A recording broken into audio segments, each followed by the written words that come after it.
The room is dark. The only light comes from the flicker of a candle and the pale glow of the moon outside the window. On the desk before us lies a book. Its leather is cracked, its pages yellowed with age. This is not the kind of book you find in libraries or on the shelves of scholars. It is a book of whispers, of warnings, a book that carries the stories people told when the fire burned low and the night pressed close against the walls. As we open it, the smell of dust and ash rises, and on the first page, written in faded ink, is a single word: werewolf. For as long as we have walked the earth, the wolf has haunted our imagination. It prowls at the edge of firelight. It waits at the border of forest and field. Its howl cuts through the night air, reminding us that we are never as safe as we believe. The wolf was feared because it was hungry, because it stole sheep and cattle, the lifeblood of villages, because it lingered near the roads, preying on the lost and the weak. But most of all, it was feared because it looked too much like us. It hunted in packs like we did. It fought for dominance like we did. It stared at us with eyes that seemed almost human. And in that reflection, the line between man and beast blurred. In time, the stories began. Stories of men who shed their skin and prowled on all fours. Of women who disappeared at night and returned with no memory of where they had been. Of neighbors seen in the day, but suspected to be something else by the light of the moon. And as the centuries passed, these stories became more than fireside tales. They became legends, accusations, trials, confessions, executions. The werewolf was no longer just a creature of myth. It was real. It lived among us, and no one was safe from suspicion. Before we turn the page and continue this story, I want to ask you something. If you believe these dark myths, strange histories, and forgotten legends are worth remembering, if you believe the mysteries of our past and imagination should not be lost, you can help us continue this work by liking this video and subscribing to the Midnight Archives. Your support keeps the candle lit and allows us to keep exploring the shadows, from folklore and history to the occult and the unknown. Tonight, we will open the file. We will trace the paw prints of the beast across history, from the myths of Greece and Rome to the forests of medieval Europe, from the trials that ended in fire to the stories that stalk our movies and books today. This is not only the story of the werewolf, it is the story of our own fear, our own hunger, our own shadow, the beast within man. Welcome to the Midnight Archives.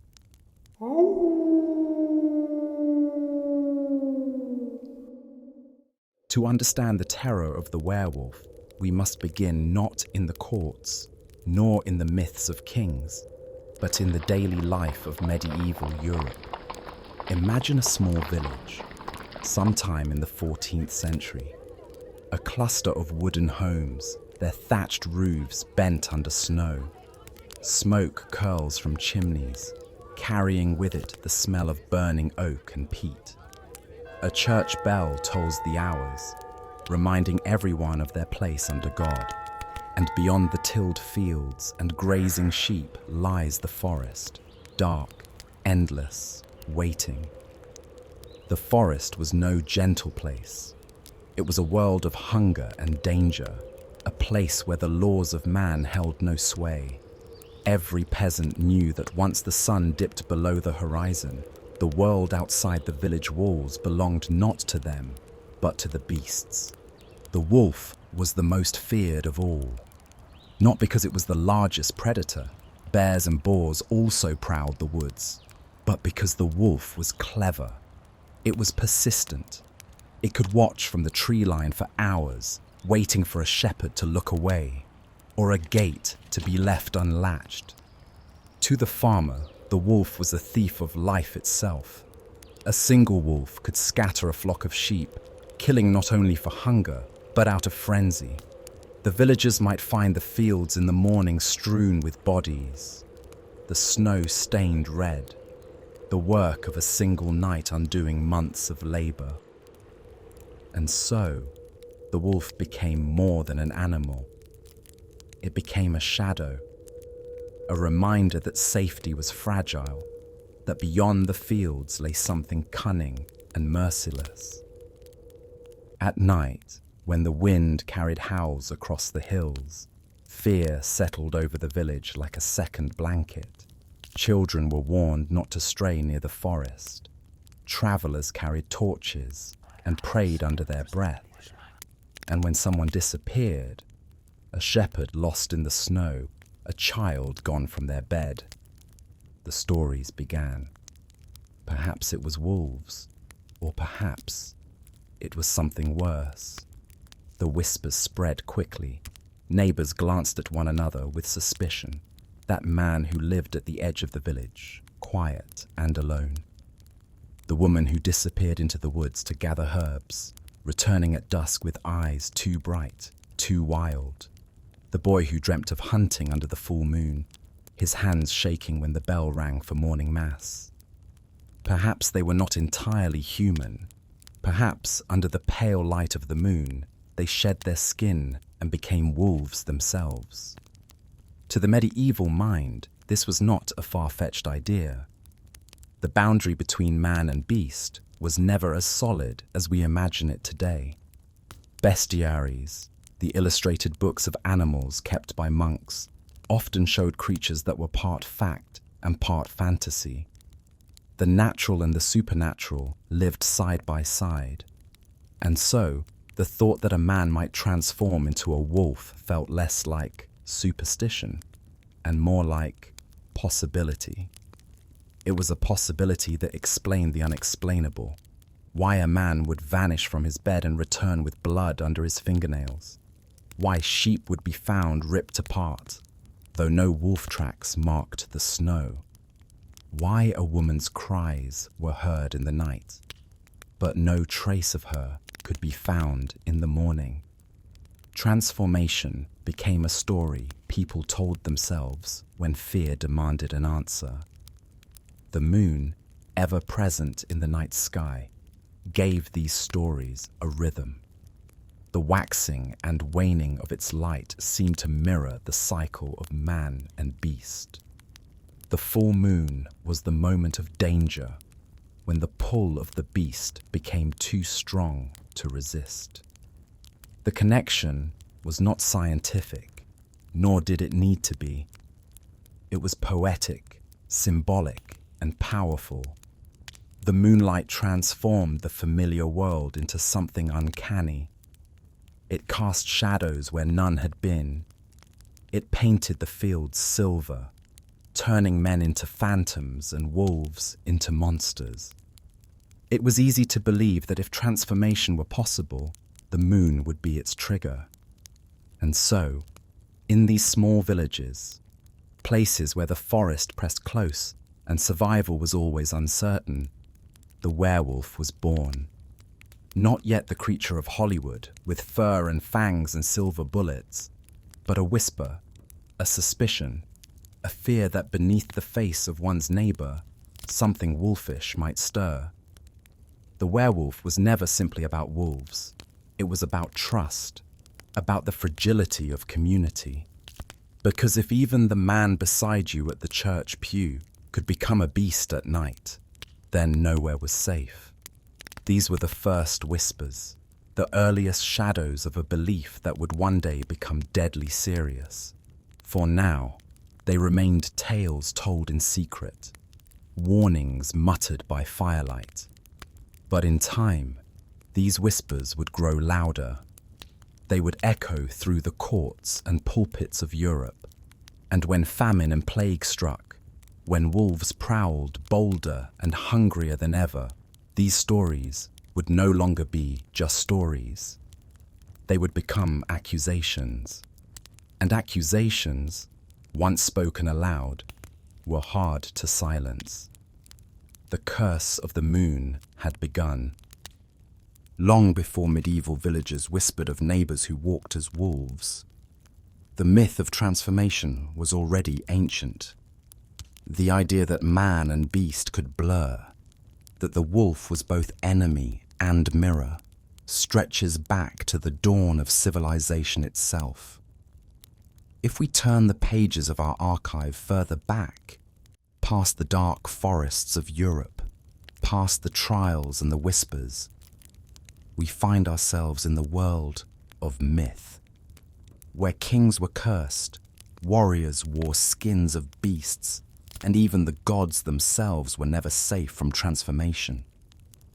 In Greece, the birthplace of so many enduring legends, we find the tale of Lycaon.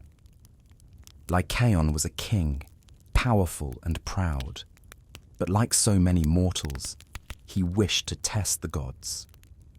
When Zeus, ruler of Olympus, came to his hall disguised as a traveler, Lycaon mocked him.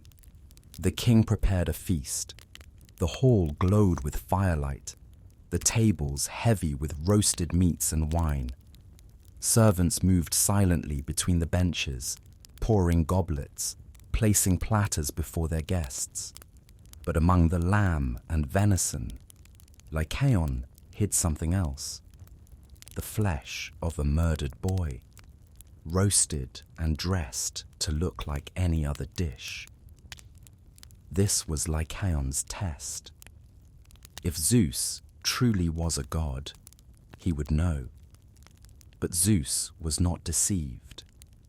He cast aside the dish in fury, his voice thundering through the hall. Flames roared up from the hearth, sending shadows racing along the walls. And his judgment was swift. Before the terrified eyes of the courtiers, Lycaon fell to the ground. His limbs twisted, bones cracking like branches under weight. His face lengthened, his teeth sharpened, his nails curved into claws. His voice became a growl, then a howl. When it was done, the king was gone. In his place crouched a wolf, foam dripping from its jaws. This tale, written down over 2,000 years ago, is one of the first werewolf stories known to us. And even here, at the beginning, we see the pattern that will echo through centuries.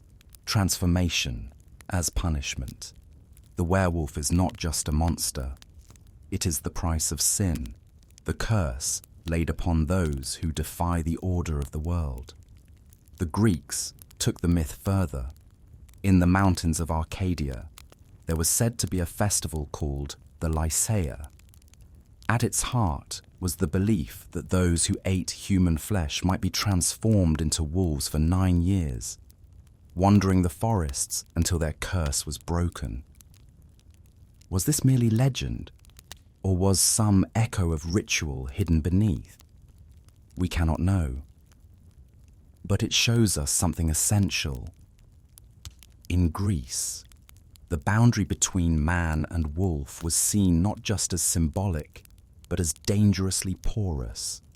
One act of defiance, one forbidden meal, and the beast might take you forever. Travel west to Rome, and the wolf takes on another face. Here, it is not only a symbol of fear, but also of origin, and even of divinity. The Roman people believed their city owed its very existence to a wolf. Romulus and Remus, the abandoned twins who had found the city, were rescued not by human hands, but by a she-wolf. She carried them into her den, nursed them with her milk, and guarded them until a shepherd discovered and raised them. In this story, the wolf is not a predator, but a mother, a symbol of protection and power. But Rome's relationship with the wolf was never simple. On one hand, wolves were sacred, woven into rituals like the Lupercalia, a festival of fertility where young men dressed in wolfskins ran through the streets, striking women lightly with strips of hide to grant them health and children. On the other, wolves were still feared hunters. Farmers cursed their losses when wolves raided flocks. Superstition held that to see a wolf's eyes before it saw yours would leave you speechless. Soldiers carried the wolf's image into battle, its ferocity invoked as a blessing, but also as a warning. The wolf of Rome was protector and predator, savior and destroyer.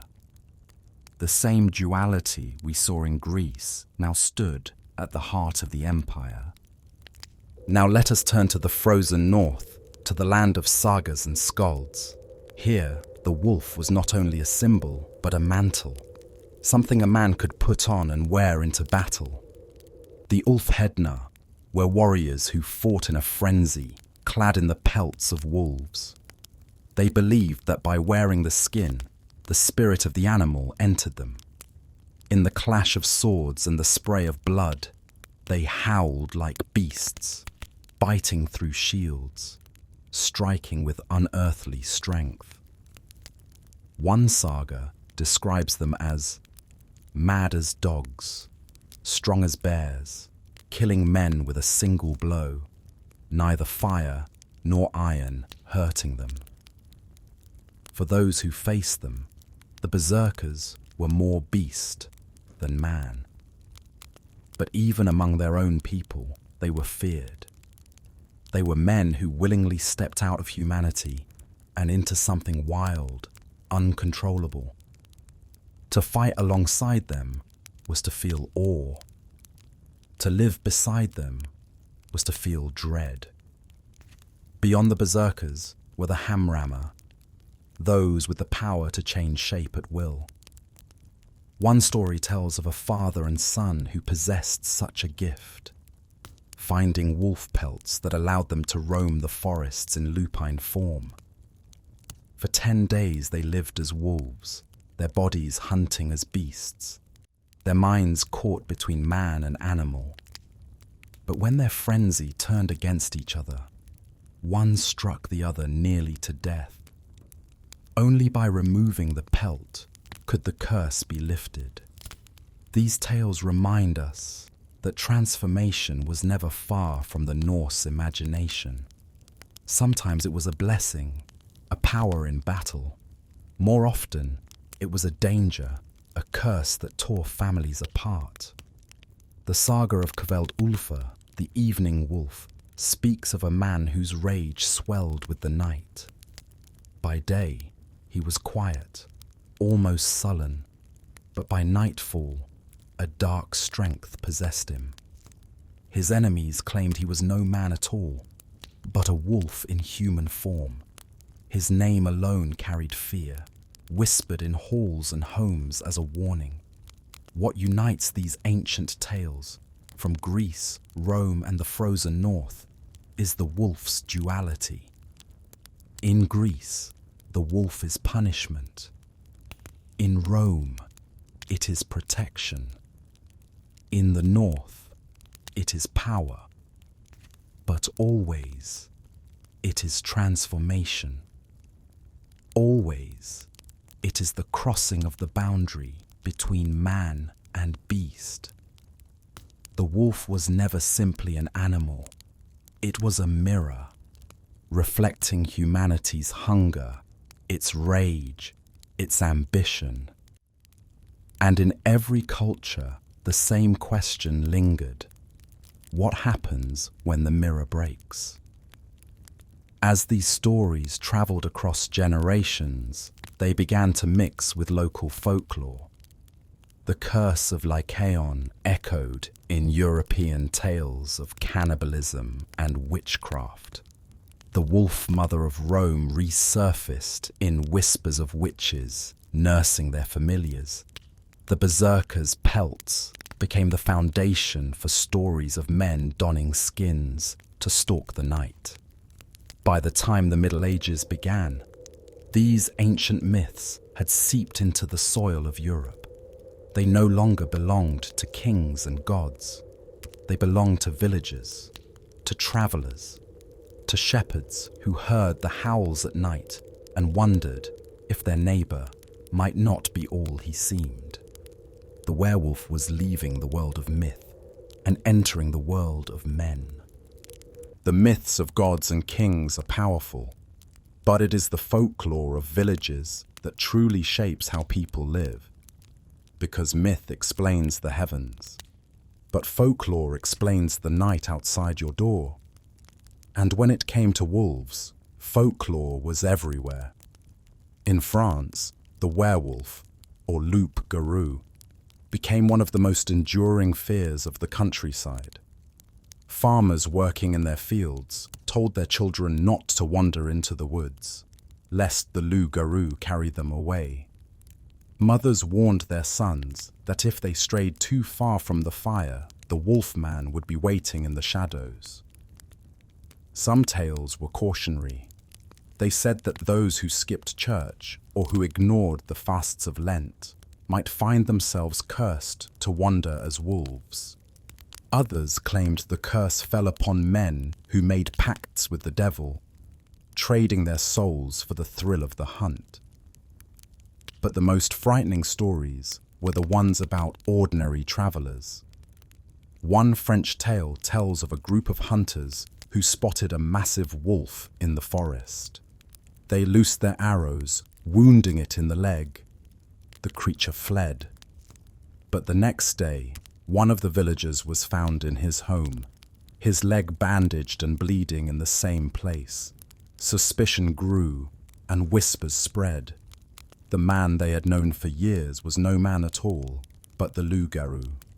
The story, passed from village to village, carried a lesson.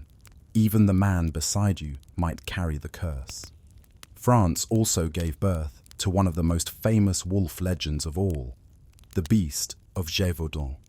Between 1764 and 1767, a monstrous creature terrorized the French countryside, killing more than 100 people. Some said it was an unusually large wolf. Others whispered it was no wolf at all, but a loup-garou. The killings were real.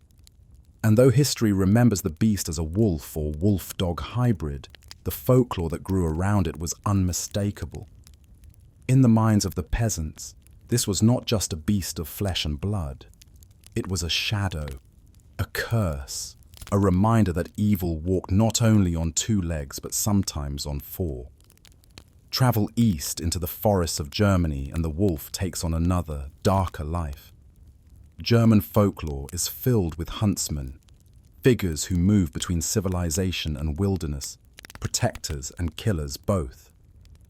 It was among them that werewolf tales often grew. One story speaks of a hunter who made a pact for greater skill. In exchange, he was given a belt or pelt that transformed him into a wolf at will. By day, he was a man, respected and strong. By night, he prowled as a beast, slaughtering not only animals, but travelers who strayed too close. But such gifts always carried a price. In many tales, the huntsman lost control of his transformations. His hunger grew. His family discovered the truth and turned against him. And in the end, he was hunted not as a man, but as a monster. Another tale tells of a farmer traveling alone through the woods, only to be pursued by a massive wolf. He struck at it with his axe, slicing off a paw. When he reached the village, he laid the paw on the table to prove his tale, only to find that in his hands it had become a woman's hand, adorned with a wedding ring. When the villagers rushed to the home of the farmer's neighbor, they found the wife inside, her arm freshly severed. This story, told and retold across German villages, was a chilling reminder. The werewolf was not a stranger lurking in the woods. It was the people you knew. In the Slavic lands, Poland, Russia, the Balkans, the wolf occupied a place of awe and terror. Here, werewolves were not always cursed, but sometimes chosen. Certain rituals, whispered in the dark, could give a man the power to become a wolf. Some believed witches could transform at will, slipping into wolf shape to stalk the night. But more often, the transformation was a punishment. Those who defied the community, or those suspected of witchcraft, were said to be cursed into wolf form, doomed to roam the forests until redemption. One Russian tale speaks of a wedding feast where laughter turned to horror. A guest, drinking too deeply of vodka, began to boast of his secret, that he could change into a wolf whenever he pleased. To prove it, he stepped outside into the snow. Moments later, the guests heard howling. When they looked, they saw a wolf pacing at the edge of the tree line, its eyes glowing in the moonlight. The beast fled into the woods, and the guest was never seen again. Some say he still prowls there, caught forever between man and beast. In the Balkans, the stories took on a darker edge. Villagers believed that those who became werewolves did not always remain simple wolves. Some grew into monstrous shapes, half man, half beast, with an endless hunger. They were not only hunters of sheep, but of corpses, digging up graves to feast upon the dead. These tales blurred the line between werewolves and vampires, showing how fear could twist and merge across cultures. What tied all these stories together was not just fear, but warning. Folklore was never told simply to frighten. It carried lessons. In France, the loup-garou warned children to obey their parents and honor the church. In Germany, the cursed huntsman reminded men that bargains with dark forces always end in ruin. In the Slavic lands, the wolf taught that pride and arrogance could lead to eternal wandering. These tales were the social fabric of their time, whispered as much to guide behavior as to explain the unexplained. The werewolf was not only a monster, it was a mirror of human failing, greed, pride, lust, rage. The beast was always within reach, and sometimes within ourselves. And so, in the shadows of folklore, the wolf grew closer than ever. No longer just a myth of gods or warriors, it was now a story of neighbors, huntsmen, wives, and children. The werewolf was no longer far away. It was at your table. It was in your home. It was you. By the late Middle Ages, the werewolf was no longer just a shadow in the forest or a whisper by the fire. It had been brought into the light of the church, and in that light, the wolf was transformed once more, this time into a weapon of Satan himself. The Bible spoke often of wolves, and never kindly. In the Gospel of Matthew, Christ warned of false prophets who came in sheep's clothing, but inwardly were ravenous wolves. In the book of John, the Good Shepherd was praised for laying down his life to defend his flock from the wolf. Paul, in Acts, warned that wolves would come among the faithful, sparing not the flock. The wolf, in the language of Scripture, was never just an animal. It was the enemy of God's people, the destroyer of innocence, the deceiver. When preachers spoke of wolves, their congregations did not think of fur and fangs alone. They thought of Satan, of heresy, of the constant danger that evil might slip into their midst, disguised as one of their own.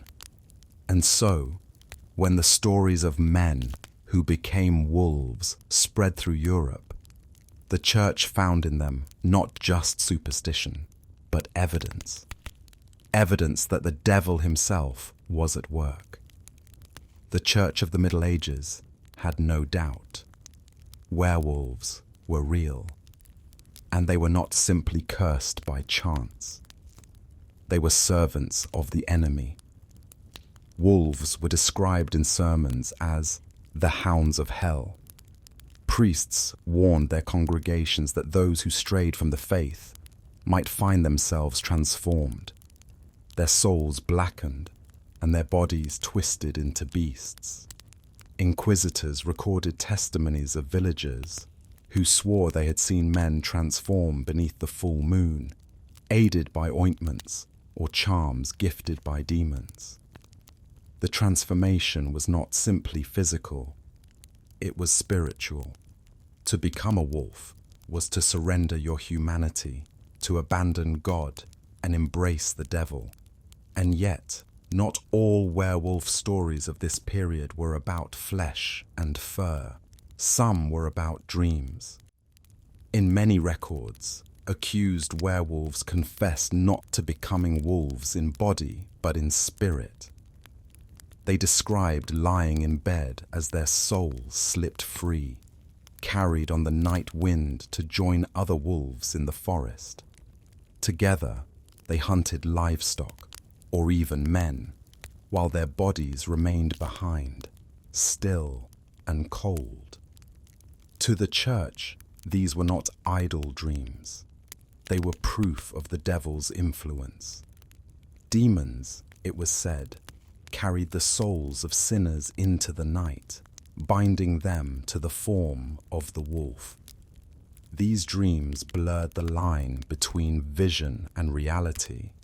A man who dreamt of running with the pack might wake to find sheep slaughtered and neighbors pointing accusing fingers. The imagination itself became dangerous, a space where Satan could write his lies. The confessions of accused werewolves make for chilling reading. Many spoke of packs with dark figures, of ointments rubbed on the skin, of belts made from wolf hide that granted transformation. Some claimed they were taken by demons to Sabbaths, where they danced with witches under the moon. But we must remember, these words were often drawn out by force. Torture was the handmaiden of confession. The rack, the whip, the fire, these broke the body until the tongue followed. And once a confession was spoken, it carried its own power. Neighbors remembered strange behaviors, odd dreams, whispered suspicions. The story took on a life of its own, and soon the accused was no longer a person at all, but a beast to be destroyed. One of the strangest cases comes from Livonia, on the edge of Europe, in what is now Latvia and Estonia. In the year 1692, an old man named Gilles was brought before the court. He was accused of being a werewolf, but his confession startled everyone. Yes, he said, he was a werewolf, but no, he was not a servant of Satan. He claimed that werewolves were in fact the Hounds of God who fought against witches and demons in the underworld to ensure the harvests were plentiful. Gilles described traveling into hell itself, battling the devil's servants with iron rods, and returning to the world victorious. The court was baffled. This was not the confession they expected. Yet in Gilles' words, we hear the complexity of belief, that even within the framework of the church's condemnation, some still imagined the wolf as a protector, a warrior for the divine. But cases like Gilles were rare. More often, the church declared that werewolves were demons in flesh. Sermons thundered with warnings. Artwork depicted wolves tearing at the faithful, their jaws dripping with sin. Priests told their flocks that to see a wolf was to see the devil's paw print. And so, villagers grew more fearful. The night was not only dark, it was demonic. By branding the werewolf, as an agent of Satan. The church changed the myth forever. In the ancient world, the wolf was many things: a punishment, a protector, a symbol of power. In folklore, it was a neighbor's curse, a huntsman's fate, a lesson for children. But in the hands of the church, the wolf became singular. It became the devil's beast, a sign of heresy, witchcraft, and damnation. This shift would have lasting consequences. For once the wolf was tied to Satan, the hunt for werewolves became not just superstition, but holy war. The stage was now set for trials, executions, and blood. The whispers of the wolf had grown into sermons, and those sermons into sentences. The werewolf was no longer just a story, it was a crime. By the late 15th and 16th centuries, Europe was drowning in fear. The old folklore of shapeshifters and wolfmen had begun to collide with the authority of the church and the machinery of law. What had once been stories whispered by the hearth now found their way into courtrooms, written into records, judged with fire and rope. The werewolf had moved from legend to crime. In villages across France and Germany, strange attacks began to stir unease. Children were found mutilated. Travelers vanished. Livestock were torn apart in the fields. In earlier centuries, such horrors might have been blamed on wolves, demons, or vague curses. But in this new age of suspicion, blame often fell upon neighbors. Men and women already on the margins, beggars, hermits, outcasts, became the easiest to accuse. It was whispered they were not merely human. They roamed the woods at night in the form of beasts. They fed on flesh. They had given themselves over to the devil. The timing was no coincidence. This was the same age that saw witch hunts sweep across Europe. The church had declared war on heresy and superstition, and its inquisitors were eager to root out evil in all its forms. The wolfman and the witch soon became indistinguishable. Both were said to sign pacts with Satan. Both were accused of gathering at Sabbaths in the forest. Both were thought to wield powers that blurred the line between human and beast. And so, in many places, the accused werewolf was tried alongside witches, their cases treated with equal severity. Accusations spread like wildfire. In one French village, a child was mauled, and suspicion fell on a local hermit. In another, missing cattle led to rumors of a man seen skulking near the tree line. Neighbors pointed fingers. Old grudges resurfaced. Once suspicion was cast, escape was nearly impossible.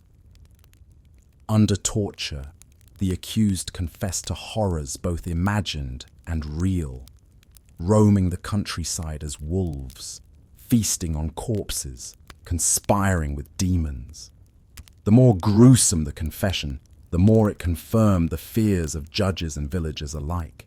The cycle fed itself. The more trials, the more hysteria. The more hysteria, the more trials. These trials were not isolated. From the forests of Livonia in the north to the villages of the Pyrenees in the south, werewolf cases appeared again and again. Each region colored the legend with its own fears, but everywhere the pattern was the same: accusations, confessions, executions. The werewolf had become an international terror, its shadow stretching across the continent. Some of these cases were small, forgotten in dusty archives, but others became infamous, echoing across Europe, their names whispered with horror. In France, villagers accused a hermit of stalking the woods, preying on children. His name was Gilles Garnier. In Germany, a farmer was said to have worn a belt of the devil, transforming into a beast to kill and devour. His name was Peter Stumpp. These men would become icons of fear, their trials among the most notorious in history. But before we open their files, remember this: the hysteria did not begin with them. It began with a world consumed by suspicion, hunger, and fear, a world eager to find the beast among its people and burn it from existence. In the autumn of 1572, the town of Dole in eastern France was gripped by fear. It began with whispers, a missing child, then another, shadows moving at the edge of the forest, strange tracks in the mud, and always the same question: was it a wolf or something far worse? On the edge of the town, far from the hearths of neighbors, lived a man named Gilles Garnier. He was a recluse, a figure spoken of more than seen. Thin, gaunt, with hollow eyes.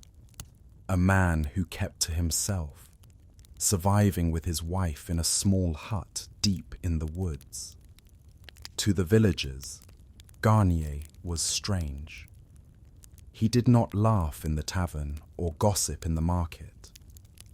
He appeared rarely, always at odd hours, his clothes ragged, his manner distant.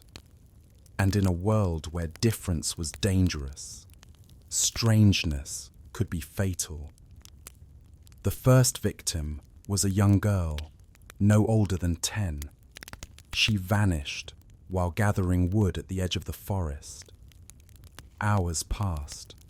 Her family searched, calling her name into the trees, but the only answer was the wind.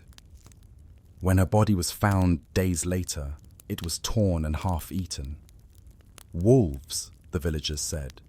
It had to be wolves. But then it happened again, and again. Children vanished. Their remains were discovered in the woods, gnawed and scattered. Panic spread through Dole.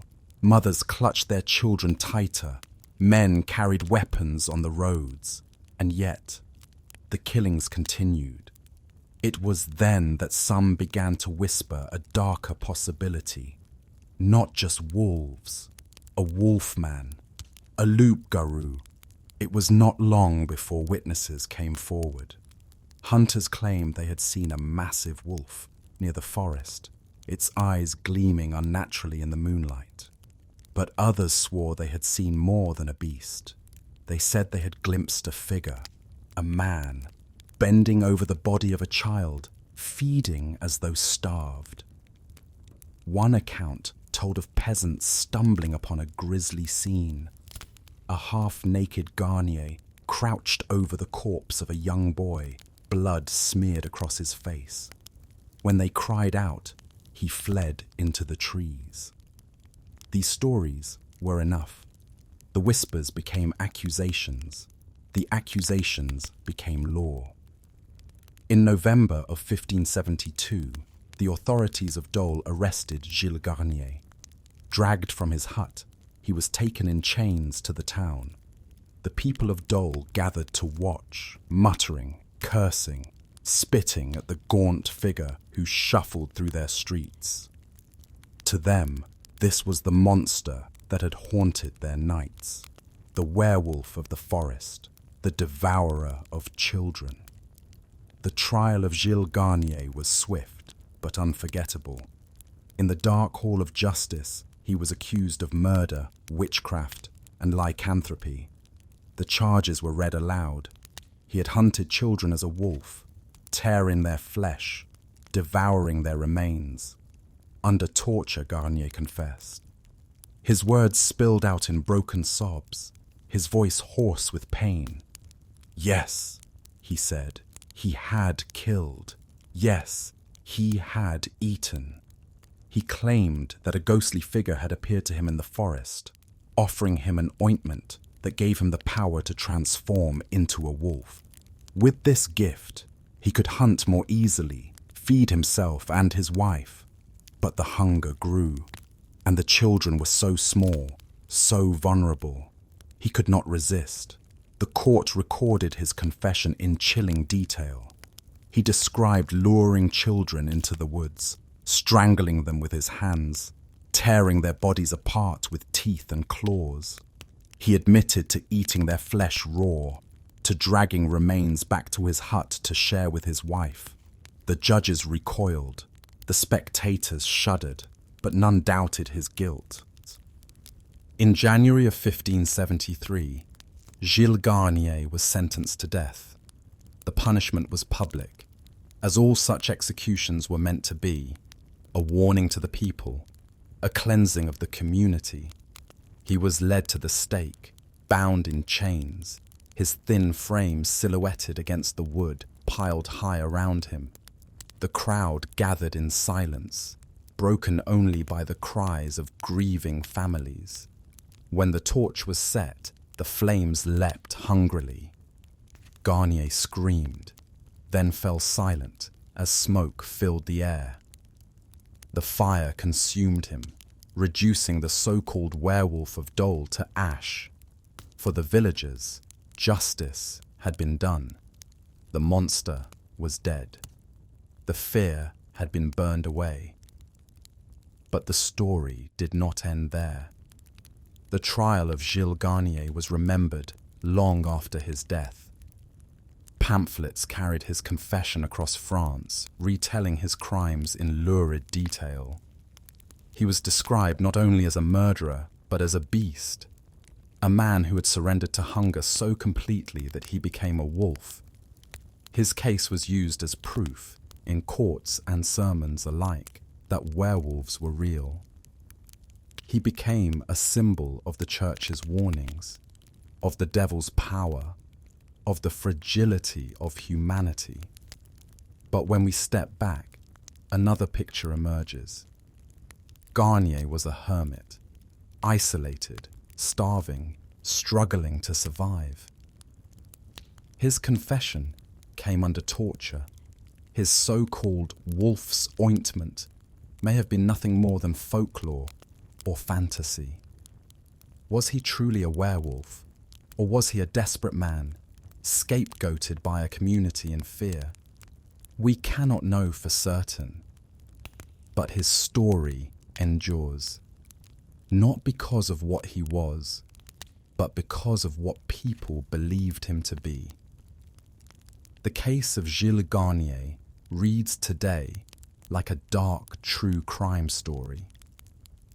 A poor recluse, strange and unsettling, blamed for a string of killings.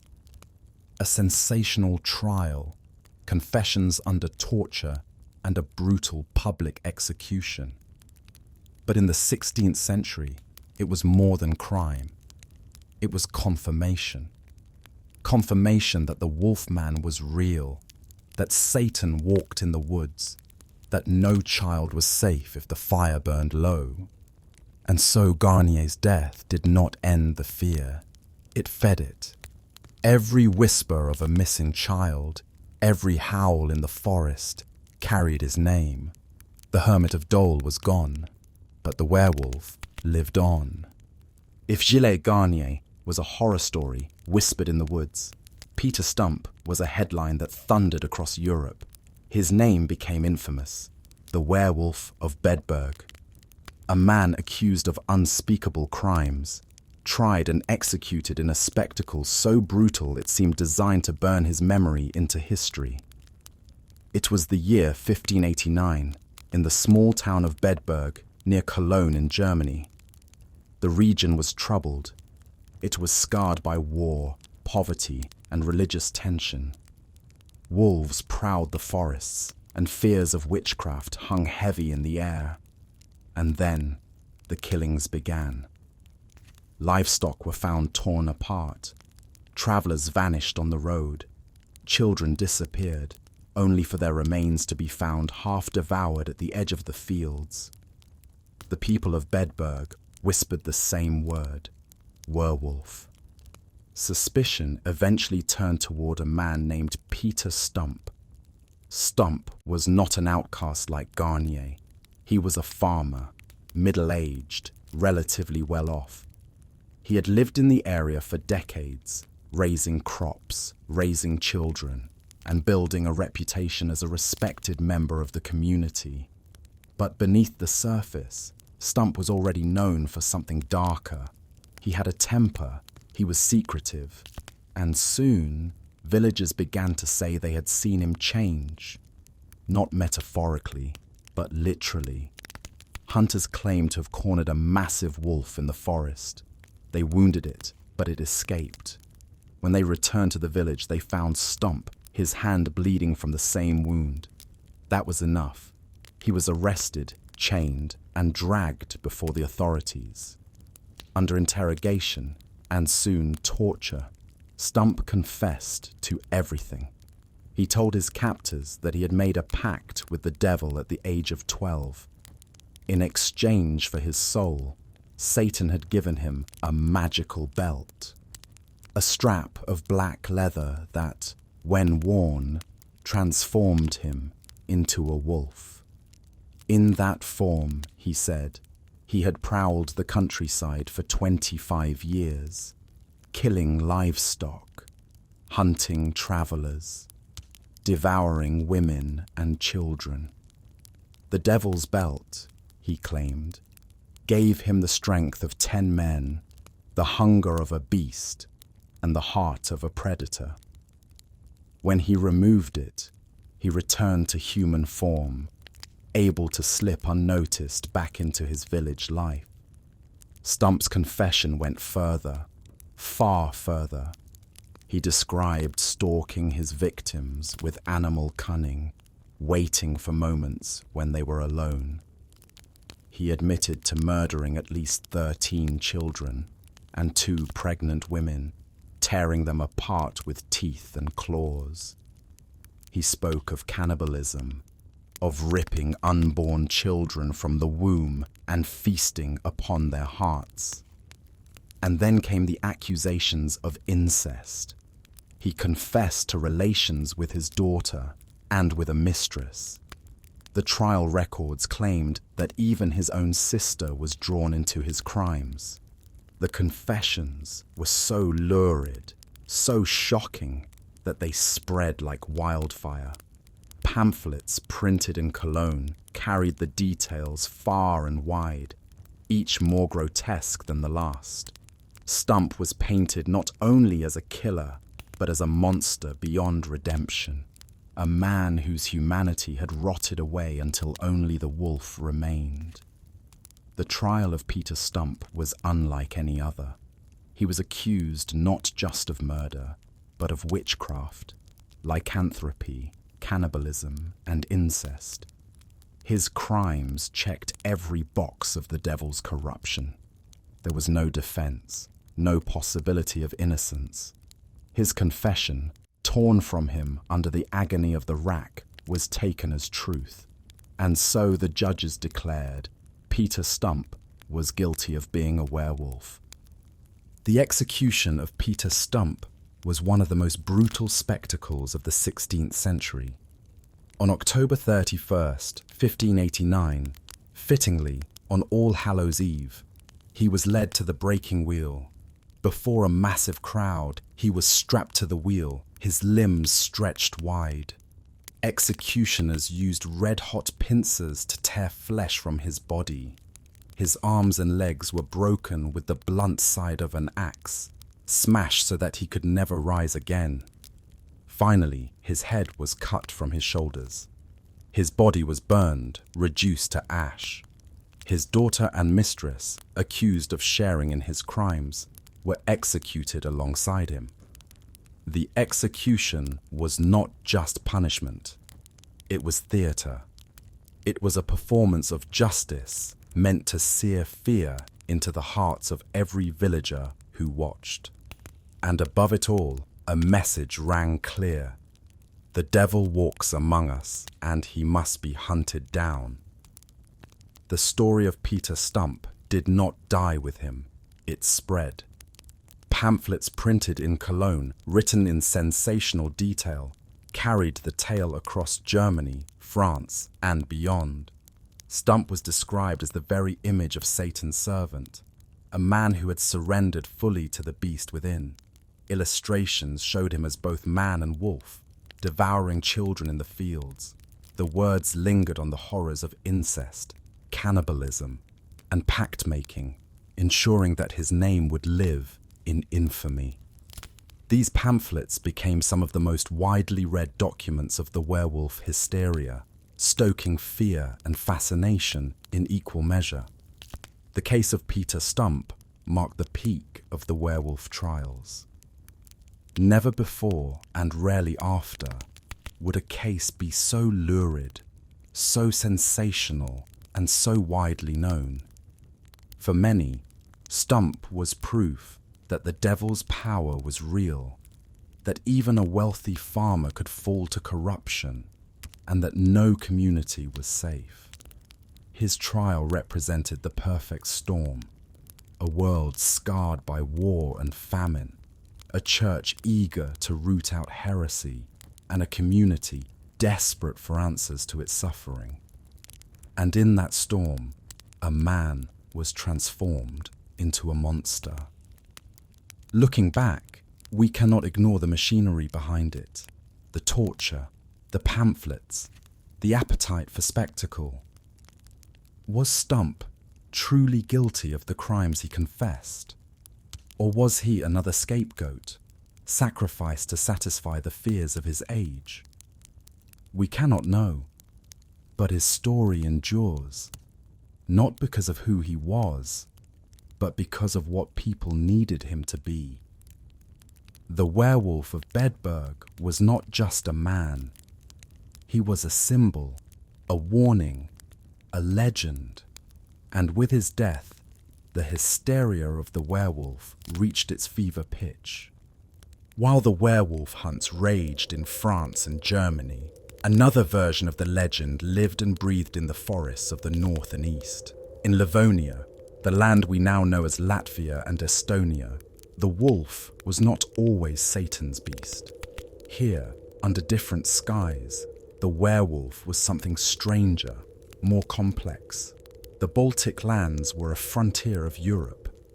Remote villages clung to survival against cold winters, endless forests, and the constant threat of hunger. Christianity had come late, and older pagan traditions still whispered beneath the surface. Wolves were everywhere. They prowled the edges of fields, their howls echoing across the snow. To the people of Livonia, the wolf was not just an enemy. It was part of the landscape, both feared and respected. And so, when the idea of men turning into wolves appeared, it took on a different meaning. In German courts, the werewolf was accused of murder, cannibalism, and satanic pacts. But in Livonia, peasants sometimes confessed to being werewolves in an entirely different way. They claimed they ran as wolves at night, not as agents of Satan, but as part of their very being. These confessions were startlingly common. Farmers, shepherds, even old men stood before judges and declared, without shame, that they had lived as wolves. They spoke of joining packs beneath the moon, hunting across fields and forests, drinking from streams as beasts. But when asked why, their answers were not always sinister. The most famous of these cases was that of Gilles, an old man tried in 1692. Brought before the court, he was accused of being a werewolf. To the surprise of the judges, he did not deny it. Yes, he said, he was a werewolf. But no, he was not a servant of Satan. Thies declared that werewolves were not the devil's hounds at all. They were, in his words, the hounds of God. He explained that 3 times a year, on certain holy nights, he and other werewolves would travel to hell itself. There, they battled witches and demons, striking them with iron rods, ensuring that the harvests of the living would be safe.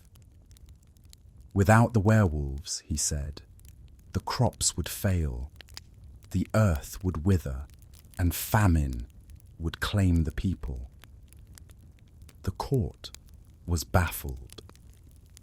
This was not the confession they expected. Instead of a servant of Satan, Thies presented himself as a kind of holy warrior, half man, half wolf, defending the living world against evil.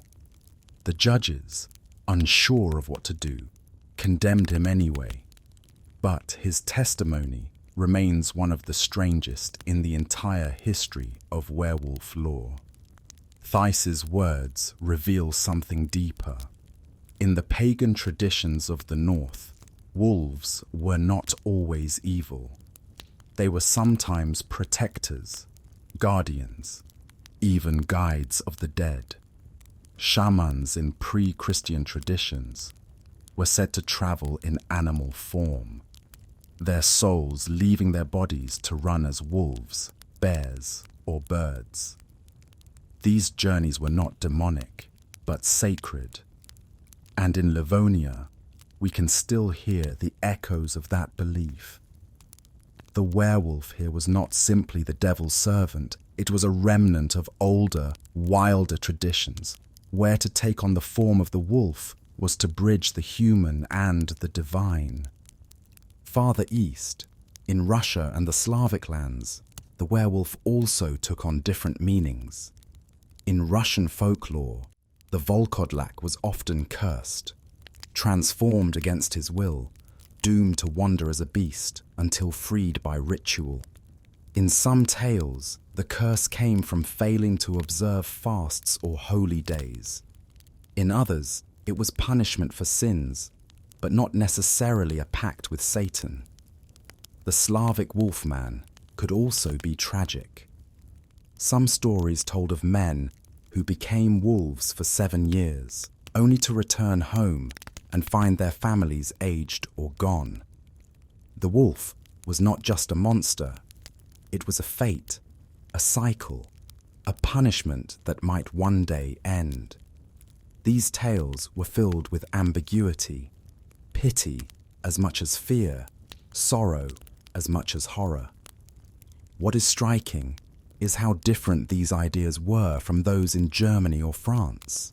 In the West, the werewolf was tied to Satan, to witchcraft, to the machinery of torture and trials. But in the North and East, it was something else. Older, stranger, not always evil. To the villagers of Livonia, a werewolf might be a protector of the harvest. To the peasants of Russia, it might be a cursed man to be pitied. Even in the Balkans, the line between werewolf and vampire blurred, with some believing that the restless dead returned first as wolves before rising as blood drinkers. The wolf, in these lands, carried many masks. What these cases reveal is that the werewolf was not a single story, but a canvas. Each culture painted upon it its fears, its traditions, its beliefs. Where famine was feared, the werewolf was a threat to crops. Where wolves prowled the forests, the werewolf became their shadow. Where the church reigned, the werewolf was Satan's beast. Where older traditions lingered, the werewolf was a shaman, a spirit, a guide. And so the werewolf became many things at once. A murderer, a protector, a cursed soul, a holy warrior. In Livonia, the court still condemned. Matthias and others like him were punished, their words dismissed as madness or heresy. But when we read their testimonies today, we hear something more. We hear echoes of a world where men and wolves shared the same path, where the forest was alive with spirits, where transformation was not damnation, but destiny. It is a reminder that the werewolf is never just one thing. It is a mirror, reflecting the fears and hopes of every land it passes through. The story of the werewolf is not only about wolves or witches or Satan, it is about us. For centuries, across Europe and beyond, the belief in werewolves persisted. It endured through war and plague, through the Enlightenment and the dawn of science. Why? Because the werewolf was never just a beast in the forest. It was the beast within. Europe in the Middle Ages and early modern period was a continent often on the edge of hunger. Crops failed. Winters were long. Villages starved. In such times, wolves were not only predators, they were competitors. They devoured livestock, scavenged fields, and sometimes even attacked the weak or unwary. To see a wolf was to see hunger itself, hunger given form. And when children disappeared, when bones were found in the snow, the line between man and wolf blurred. The idea of a werewolf gave people an answer. Someone among them had surrendered to that hunger. Someone had crossed the line between human survival and animal savagery. In this way, the werewolf was the embodiment of famine's terror, not only of being eaten, but of being forced to eat as an animal would. But famine was not the only fuel. Europe was also scarred by war. The 16th and 17th centuries in particular were drenched in blood. Peasant uprisings, religious wars, invasions, villages burned, families torn apart, bodies left in fields. In such landscapes of trauma, the werewolf was an easy scapegoat. When horror has no face, the human mind gives it one. A missing child, a mutilated body, a field of corpses after battle. All of these could be explained by wolves, or worse, by men who had become wolves. Accusing someone of being a werewolf gave structure to chaos. It turned random tragedy into a story with cause and consequence. It allowed communities to purge their fear through accusation and execution. The werewolf trial was not just about guilt. It was about making sense of trauma, finding someone to blame, and burning that fear away in fire. There is another reason the werewolf has never left us, because deep down, the werewolf is not about wolves at all. It is about the violence of man. To become a werewolf is to shed the thin skin of civilization and reveal the beast beneath.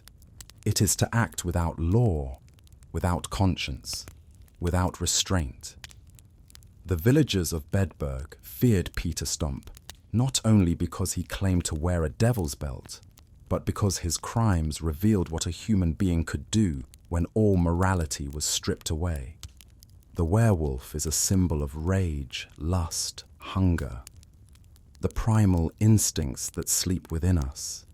In times of stability, we repress them, but in times of famine, war, or fear, those instincts rise to the surface.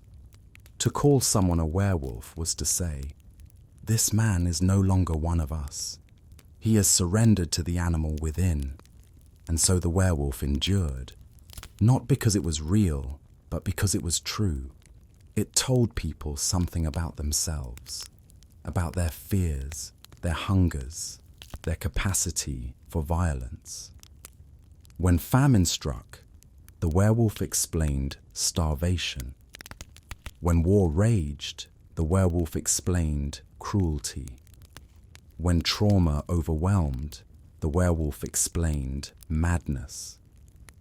It was, in every sense, a mirror, reflecting the violence of mankind in the shape of a beast. Even today, the werewolf fascinates. Not because we believe in literal wolves walking as men, but because the symbol still resonates. In our stories, our films, our nightmares, the werewolf remains the ultimate warning that beneath the surface of civilization, the animal still prowls. And perhaps that is why the myth will never die, because the beast within us will never die. By the dawn of the 18th century, the great werewolf trials of Europe had begun to fade.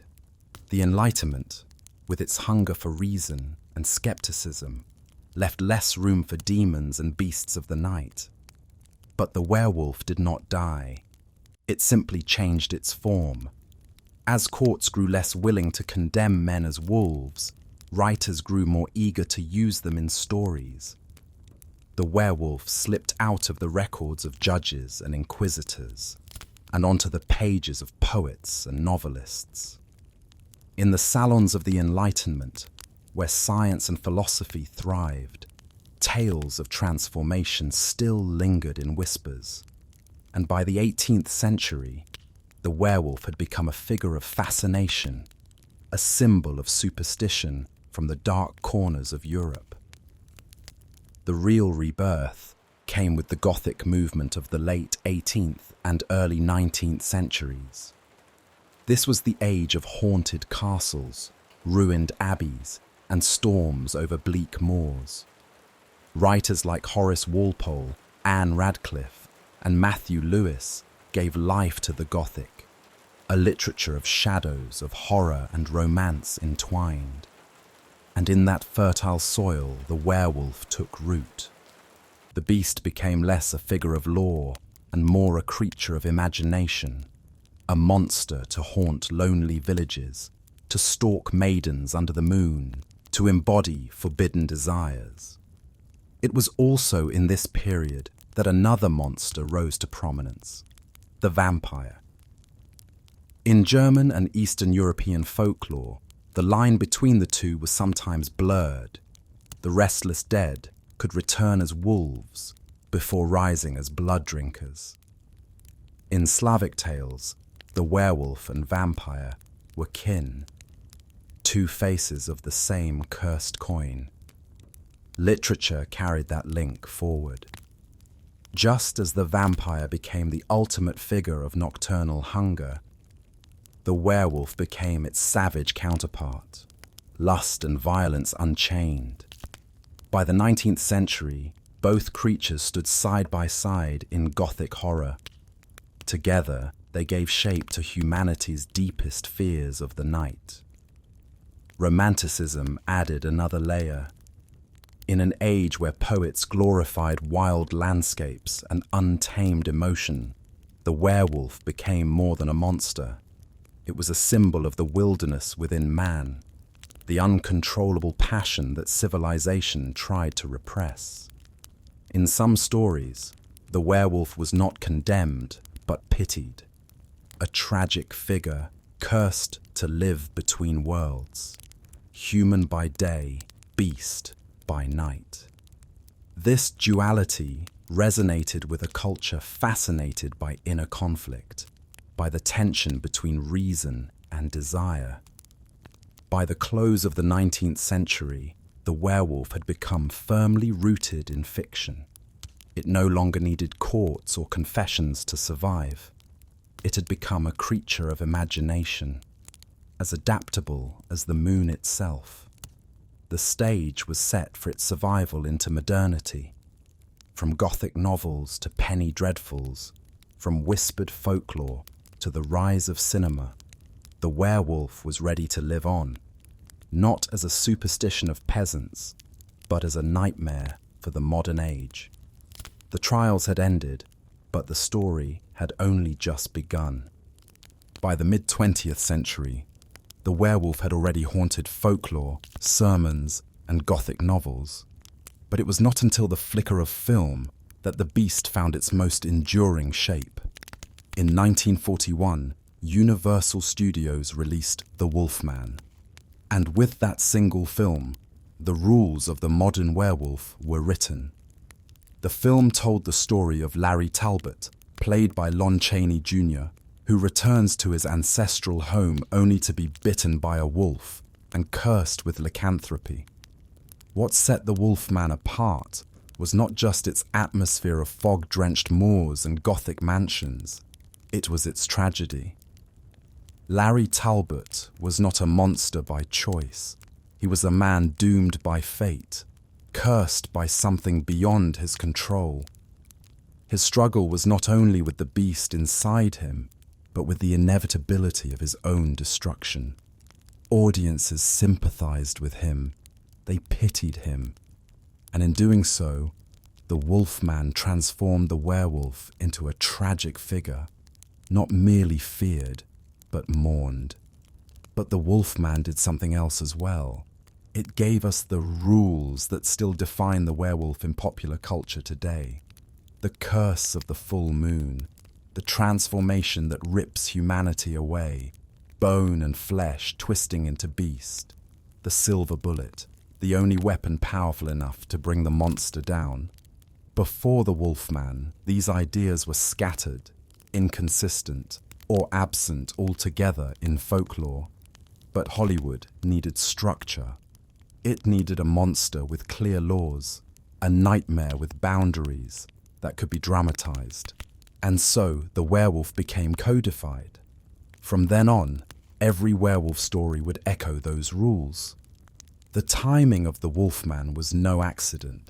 Universal Studios had already created a pantheon of monsters. Dracula in 1931, Frankenstein's creature in the same year, The Mummy in 1932. Each had defined its archetype for generations to come. By the 1940s, audiences craved another shadow to haunt their screens. And the werewolf fit perfectly. Primal, savage, yet deeply human. In fact, it was the most human of all the monsters. Dracula was seductive, Frankenstein's creature tragic, but the Wolfman was every man, cursed by forces beyond his control, punished for being what he could not help but be. Part of the success of the Wolfman lay in its timing. Released during World War II, the film spoke to an age when violence and savagery felt uncontrollable. Larry Talbot's curse mirrored a world where ordinary men were transformed into killers on the battlefield, where war itself felt like the full moon rising, stripping away humanity. The werewolf was no longer just folklore, it was metaphor. The influence of the Wolfman cannot be overstated. Every transformation sequence in film owes something to Jack Pierce's pioneering makeup effects, where hair sprouted, faces elongated, and humanity was swallowed by beast. Every silver bullet fired in modern horror traces back to Talbot's tragic death. Every full moon, every anguished cry, every wolf silhouetted against the mist belongs to the shadow of Universal's creation. With The Wolfman, Hollywood had cemented the werewolf as one of the great universal monsters. And from that moment on, it was not just a story told by villagers or scribbled in Gothic novels. It was a living nightmare on screen, immortalized in celluloid. The Wolfman would return in sequels, crossovers, even comedic reimaginings with Abbott and Costello meet Frankenstein. And in each, the tragedy of Larry Talbot persisted. But more importantly, the werewolf itself had been reborn. It was now a cultural archetype, no longer bound to the forests of Europe, but roaming freely in the imagination of the world. From this foundation, future decades would reinvent the werewolf again and again, from pulp comics to television to blockbuster horror. But the silver screen wolf was where it all began. The flicker of film had created a beast that would never fade. And under the Hollywood moon, the werewolf was immortal. The werewolf has prowled through centuries of history and folklore. It has stood trial in medieval courts, howled in Gothic novels, and wept beneath Hollywood moons. But even now, in the 21st century, the beast has not vanished. It continues to evolve. Modern horror films in the 20th century gave the werewolf new blood. In the 1980s, movies like An American Werewolf in London and The Howling brought transformation to new extremes, with flesh tearing, bones cracking, and bodies twisting in special effects sequences that shocked audiences. These films stripped away gothic melancholy and leaned into raw terror, presenting the werewolf not as a tragic hero, but as a horrifying spectacle of body horror. By contrast, the late 20th and early 21st centuries gave us a softer wolf. Television series like Buffy the Vampire Slayer and Teen Wolf explored the werewolf as both a curse and a metaphor for adolescence, identity, and belonging. And of course, in Twilight, the werewolf was reimagined as a romantic rival, a powerful and noble creature fighting for love. From monster to metaphor, from tragedy to romance, the werewolf proved endlessly adaptable. Outside of film and television, the werewolf also thrives in comics, novels, and video games. From Marvel's Werewolf by Night to role-playing games like Vampire, The Masquerade, and The Witcher, the Wolf Man has become a staple of fantasy and horror worlds. The imagery is irresistible: the moon, the transformation, the beast within. Each generation of storytellers reshapes it for their own fears and desires. Even urban legends continue to echo the old myths. In the United States, sightings of the Beast of Bray Road or the Dogman carry the same chill as the werewolf tales of old Europe. The form changes, but the shadow remains. Why has the werewolf survived into our own time when so many other legends have faded? Perhaps because it speaks to something timeless in us. The vampire represents hunger, immortality, seduction. The ghost represents death, grief, the past that will not rest. But the werewolf represents something more primal, the animal within. Every age has its fears: famine, war, lust, identity, alienation. And in every age, the werewolf adapts, reshaping itself to embody those fears. That is why the werewolf can be a tragic victim, a bloodthirsty monster, a noble warrior, or even a romantic hero. It is never fixed. It is always changing, just like the moon itself. And so, from ancient folklore to modern screens, the werewolf has never left our imagination.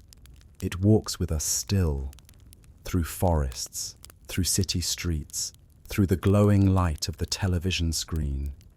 It reminds us that beneath the skin of civilization, the beast is always there, waiting for the moon to rise.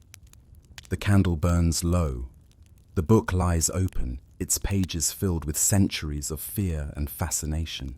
We have traced the paw prints of the werewolf across time, from the forests of medieval Europe, to the courts where peasants confessed under torture, to the flickering screens of Hollywood and beyond. And yet, as we prepare to close this file, one truth lingers. The werewolf has never really been about wolves. It has always been about us. When we feared hunger, the werewolf appeared in the snow, devouring children and livestock. When war scarred the land, the werewolf became a scapegoat, a monster upon whom we could lay our rage and grief. When science rose and faith faltered, the werewolf slipped into stories, into symbols, into screens. But behind every shape it has taken, there is always the same reflection. The hunger that drives us, the violence we cannot explain, the rage that lurks beneath our civilized skin. The werewolf is not merely legend, it is the shape of our own shadow. This is why the werewolf has survived when so many other superstitions have faded. Because it tells a story not of demons, but of mankind. It is the story of transformation, of what happens when we are consumed by forces beyond our control. It is the story of repression and release, of the instincts we bury by day, only to see them rise by night. It is the story of the beast within, waiting for the moon to pull it free. Every generation retells it, reshapes it, because every generation feels its truth. The details may change: silver bullets, full moons, curses and cures. But the heart remains the same. The werewolf endures, because it is us. And so, we return to the archive. The ink fades, the candle flickers, the file is nearly closed. But as we place this tale back upon the shelf, a warning remains. The next time you walk alone at night, the next time you hear a howl in the distance or feel the prickle of hair rising on your arms, remember this story. Remember that the beast does not only live in forests or in legends or in films, it lives in us.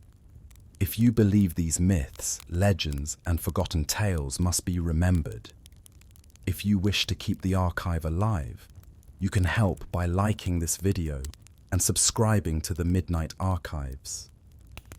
Your support keeps the candle burning. It allows us to continue opening these files, exploring the shadows of history, folklore, and the unknown. Together, we keep the darkness at bay by daring to look into it. The book closes. The room falls silent. But outside, the moon is rising, and so we end, as we must. The file is closed, but when the moon is full, beware the beast within.